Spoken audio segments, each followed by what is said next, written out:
from outside the country. Now, this country has electricians, it has plumbers, it has machine operators.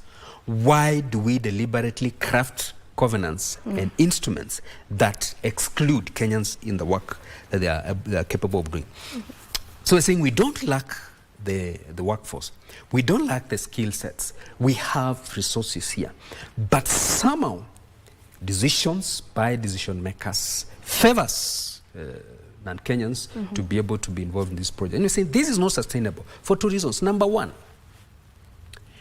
it is not right to make Kenyans spectators when in the infrastructure being done in their country, when they have the capacity. Number two, this infrastructure once done, it needs to be maintained. It needs, regular repairs and stuff like that. When you do not have local know-how and knowledge and understanding of the infrastructure, who is going to do that? Will we perennially depend on foreign expertise? We're saying this is not sustainable.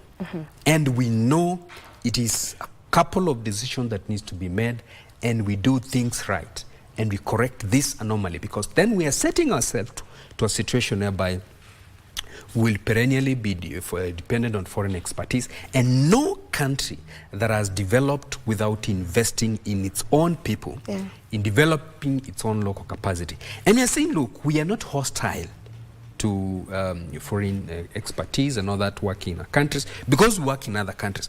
But look, the law is clear. And even when we do not have the local capacity, the law stipulates that when you engage the foreign experts and firms, they must train the local and Kenyan engineers and workforce. They must pass on skills through mentorship, through technologies transfer and skills transfer. So the law is very clear. We just need enforcement.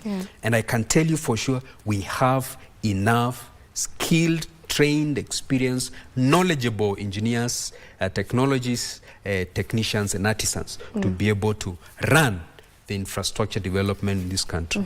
Are there maybe specific reforms that the government, you feel the government should commit to?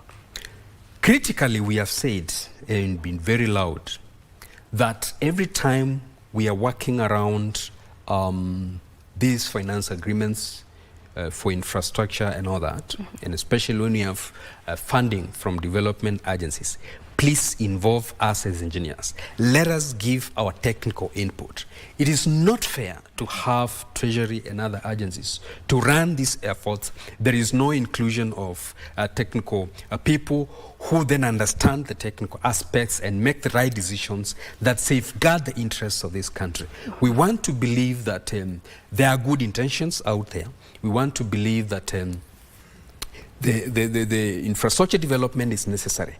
What we need is to make sure that we look internally and capitalize on the local resources that we have. And this is possible. We have fantastic laws. We just need implementation and need to be a little bit more patriotic. And I'll give you an illustration, for example, of affordable housing. We actually got into this conversation in the State Department of Housing and Urban Development and said that you need to involve architects, quantity surveyors and engineers, Kenyan engineers in these projects. And you need to compensate them well and fairly. Now, there's a situation where the current compensation is not attainable, and I want to thank His Excellency the President that we reminded him, particularly on 15th July this year, that engineers, architects and quantity surveyors involved in this project need to be compensated to statutory levels.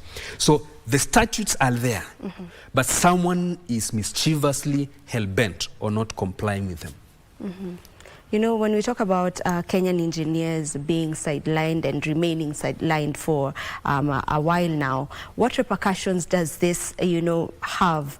Even when we look at, the students or the younger people who are looking to become engineers in the future, the ones who are already in our universities and get to hear of such conversations that we are having right now, is there a repercussion to it? One, there's a huge demoralization that happened. We are very deliberate in mentoring university students and showing them that there is hope.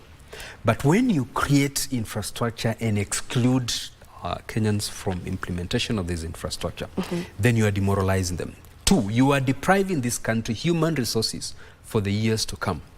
And we are saying for you to develop the local capacity, know-how, and the knowledge, engineers in this country needs to be involved in this infrastructure. And they understand when and where you need to be involved in servicing, in maintenance, and stuff like that. 3, you actually make this country not develop its own technical standards and engineering codes that we need to develop. And we're saying we cannot be over-reliant on foreign standards and stuff like that. We need to be able to develop